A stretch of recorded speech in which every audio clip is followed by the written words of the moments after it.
UN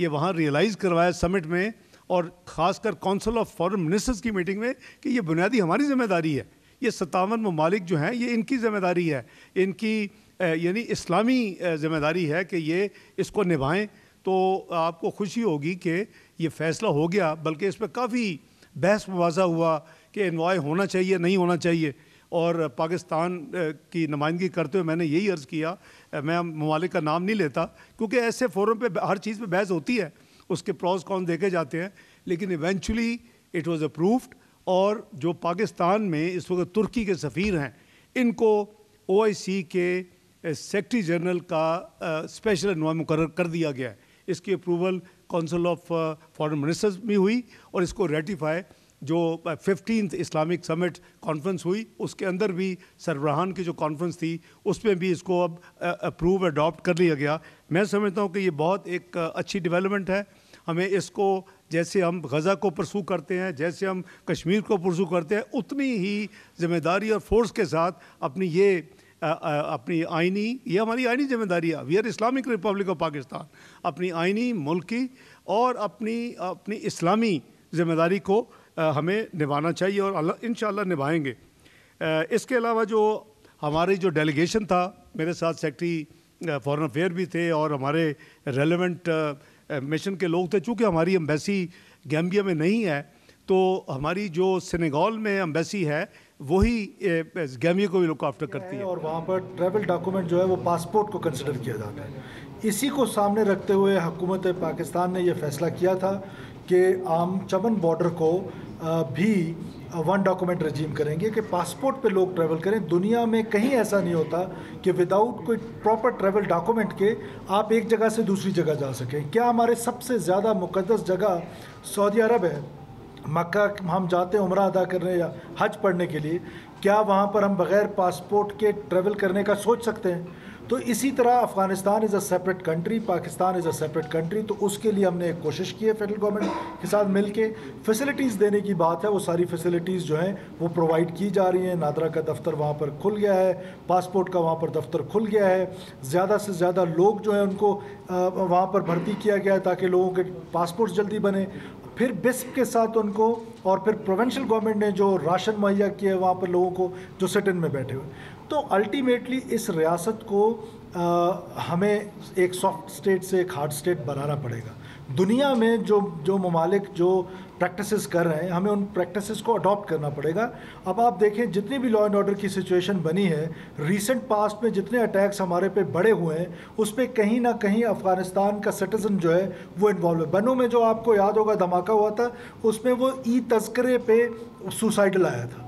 تو یہ ساری چیزیں جو ہے ہمیں دیکھنی پڑیں گی, اور پاکستان ایک ساورن ملک ہے, اس کی ساورنٹی پہ ہم کوئی کمپرومائز نہیں کر سکتے. صاحب سب سے پہلے تو یہ اسپورٹس کے حوالے سے میرا سوال ہے کہ جو کوئٹہ ہے خاص طور پہ پرٹیکولرلی 25 لاکھ آبادی ہے اور اس گراؤنڈ کی کیپیسٹی 20,000. کوئی بھی اگر میچ ہوتا ہے PSL کا نمائشی میچ بھی ہوا تو یہاں پر جو حالت بنی ہوئی تھی وہ ہم نے دیکھی. اس کی کیپیسٹی بڑھانے کی بھی ضرورت ہے, یعنی اس کو بڑا کیا جائے. اس پہ آپ کیا کر رہے ہیں, اس پہ کیا پلان ہے؟ دوسرا سوال انوار الحق صاحب بھی یہاں پہ موجود ہے, جو گندم کے معاملے سے ایک ایشو چل پڑا ہے. ایک انٹرویو میں انوار الحق صاحب نے کہا کہ صوبوں نے جو ہے یہ فیصلہ لینا تھا, آپ دونوں اکٹھے ہیں, تو اس حوالے سے آپ کیا کہیں؟ پہلی بات, لاہور کا اسٹیڈیم 22,000 کا ہے, تو سب سے پہلے جو ہے اس کو حالت ٹھیک کریں, اس کو لائٹیں لگائیں. پہلے فیز میں ہم لاہور, پنڈی اور کراچی کی بہتری کرنے جا رہے ہیں, آپ کی لائٹیں لگانے جا رہے ہیں. اگلے فیز میں انشاءاللہ اس پہ بھی آئیں گے, اس کی بہتری کریں گے. جہاں تک رہی گندم والی سوال, آج کل گندم پہ کچھ لوگوں کی بڑی خواہش ہے کہ کاکڑ صاحب اور میں, تو وہ میرے خیال میں کاکڑ صاحب زیادہ بہتر جواب دے سکیں. دیکھیں جی, میں نے کبھی نہ اس کو صوبوں پہ ڈالا ہے نہ کسی اور پہ ڈالا ہے, میں نے اپنی ذمہ داری لی ہے. جب میں گندم کی ترسیل, گندم کی کنزمپشن اس کو ایکسپلین کر رہا ہوتا ہوں تو آپ ہمارے جتنے دوست ہیں میڈیا کے, وہ میرا کبھی ایک لفظ, کبھی آدھا جملہ, کبھی پورا جملہ, کبھی آدھا پیراگراف, جو ان کی خواہش ہوتی ہے اس کے خواہش کے مطابق ٹکر چلانے شروع کر دیتے ہیں. میں اپنے بات پہ تو کنٹرول رکھتا ہوں لیکن میڈیا کے ٹکرز پہ میرا کنٹرول ہے نہیں. میں بعض اوقات اپنے متعلق ٹکرز خود دیکھ کے حیران رہ جاتا ہوں کہ یہ بات میں نے کہاں کی تھی. پھر مجھے جو ہے نا اس کو ریکنسائل کرنا پڑتا اور اس کے لیے ایک اور انٹرویو دینا پڑتا. میں نے جو بات کی تھی میں نے یہ کہا تھا کہ پوسٹ 18th امینڈمنٹ اس سے قبل وفاق جو ہے نا وہ گندم کے حصول اور اس کی اسسمنٹ کرتا تھا اور پورے ملک کی ذمہ داری اس نے لی ہوئی تھی. ایگریکلچر ڈپارٹمنٹ اس کا ہوتا تھا, food department. Post 18th amendment میں کتنی آپ کی پروڈکشن ہے, پنجاب کتنا پروڈیوس کر رہا ہے, سندھ کتنا پروڈیوس کر رہا ہے, کے پی, بلوچستان, اور کتنا اس نے کنزیوم کرنا ہے, کتنی اس کی کھپت ہے.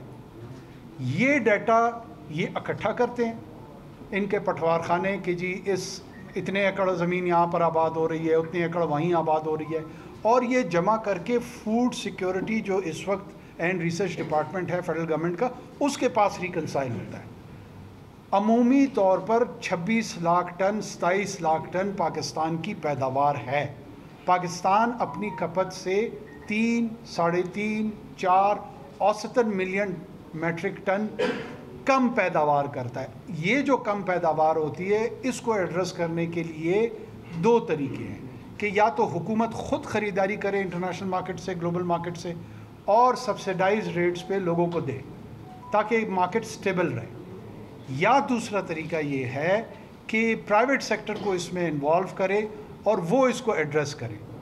تیسرا جو سب سے اہم نقطہ ہے جو بدقسمتی سے اس وقت بھی اتنے بڑے کرائسس, سیلف کریٹڈ کرائسس کے بعد جو کوئی بھی اس پہ بحث نہیں کر رہا, کہ جو ہمارا R&D ہے, ریسرچ اینڈ ڈیولپمنٹ, جس میں اگر تھوڑی سی انویسٹمنٹ ہو تو یہ 4 ملین کا ٹن کا گیپ اور یا شاید اس سے زائد, وہ کیسے ہم پروڈیوس کر سکتے ہیں, کوئی اس پہ بحث نہیں کر رہا.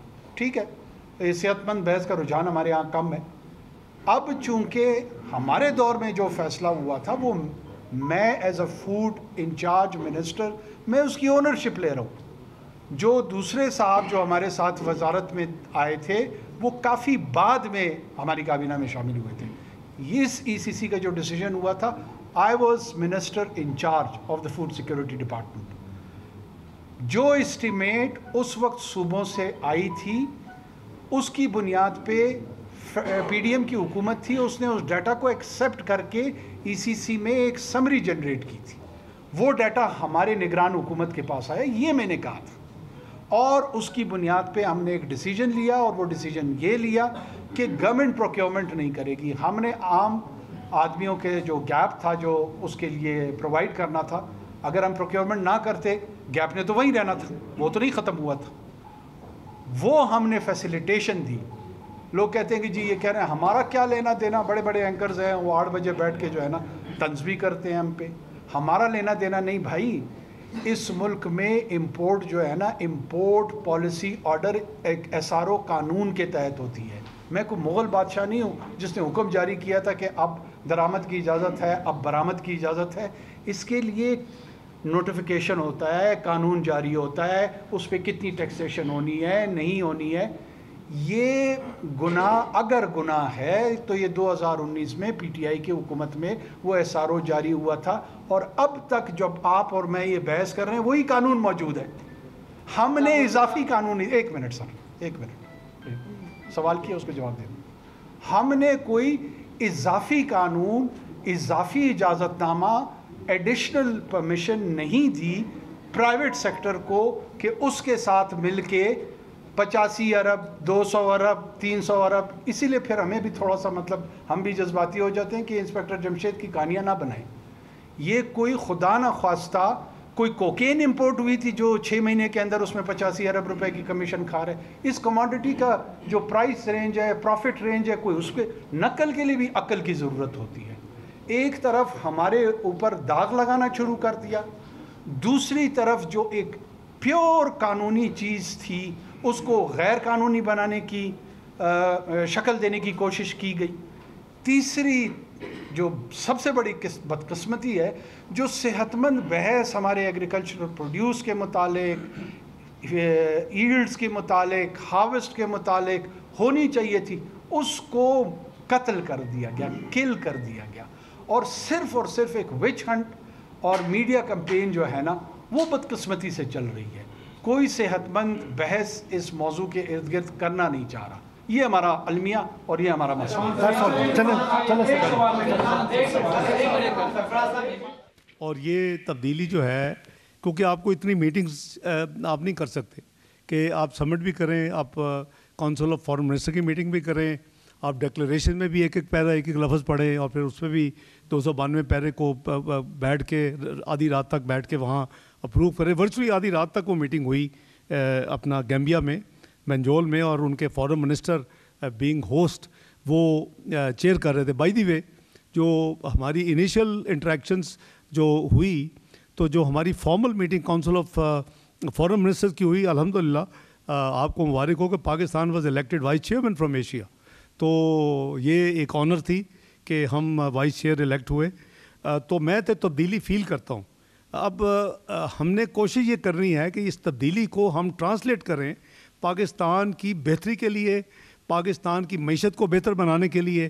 اور وہ جو میں نے ڈے 1 پہ آ کے ایک سلوگن دیا تھا اپنے تمام ساتھیوں کو موفا میں, پاکستان کے اندر اور پاکستان سے باہر, کہ کنونشنل ڈپلومیسی تو ہے ہی ہے, لیکن اکنامک ڈپلومیسی, اور اس میں ہم اگر ہمت کریں, بلیو می صالح صاحب, کہ آئی فیلٹ کہ دیر از اے ٹرمینڈس اسکوپ کہ ہم اپنا, ہمارے جو بزنس مین بھی ہیں وہ دیکھتے نہیں ہیں افریقہ کی طرف. بہت بڑا اسکوپ ہے, بہت بڑی ایک مسلمان آبادی ہے, آپ کے ہمسایہ ملک سے بہت بلینز آف ڈالر کی چیزیں جا رہی ہیں. تو اگر تھوڑا فارماسوٹیکل, میں ان کو بتاتا رہا ہوں, کیمیکلز, آپ کا اسپورٹس گڈس, آپ کی اپنا میڈیسنس, بہت چیزیں, you have a lot of scopes, surgical goods from سیال.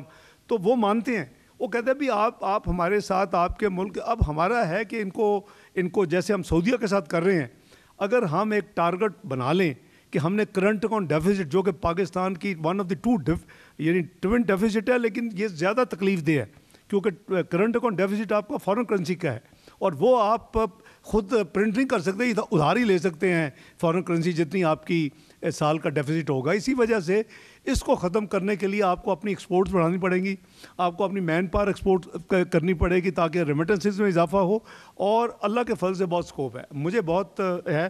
دوسرا جو آپ نے فرمایا کہ سوشل میڈیا پلیٹ فارمز وغیرہ, دیکھیں یہ آئی ایم شیور کہ اینٹی سمیٹزم کے حوالے سے ایک دن میں نہیں ہوا ہوگا. انہوں نے جو گروپس تھے انہوں نے بھرپور ایفرٹ کی ہوگی اور مجبور کر دیا کہ ان سوشل میڈیا بگ پلیٹ فارمز کو کہ جی آپ یہ کریں گے.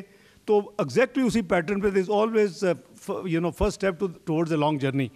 اس کو منوانا, اس کو کمیونٹی کا حصہ بنانا, اس ماڈل کے اوپر ان کو ایگری کروانا, اور پھر ایک اسپیشل انوائے کا اپوائنٹ ہو جانا, particularly OIC secretary general special envoy on Islamophobia for. For example وہاں یہ بھی بات ہوئی کہ جی وہ UN میں اب اس سے سیکرٹری جنرل نے اپنا کر لیا. میں کہا یہ ان کی ذمہ داری کہ ہماری ذمہ داری ہے. Are they suppose to defend our religion, اور وی initially we should defend our religion and take all these steps. تو یہ میں سمجھتا ہوں کہ یہ کام شروع ہو گیا ہے, اور اپوائنٹمنٹ میں بھی جیسے تھوڑی سی ہیسل ہوتی ہے جی ایسے فورمز پہ, لیکن اپروو ہوا, اور یہ انشاءاللہ اگر ہم اسی طرح کنسسٹنسی کے ساتھ سب مل کے کریں گے تو آئی تھنک کہ آفٹر آل گلوبل ہاؤسز نے انہی ملکوں کے ساتھ 57 ملک ہیں ڈیل کرنا ہوتا ہے. جی اعزاز سید صاحب. میرے دو سوال ہیں, ایک ڈومیسٹک پالیٹکس کے حوالے سے, ایک فارن ریلیشنز کے حوالے سے. ڈاکٹر صاحب ایک بتائیے کہ آپ ظاہر پاکستان ڈیپٹی وزیر اعظم وزیر خارجہ اسحاق ڈار اسلام آباد میں نیوز کانفرنس کر رہے ہیں.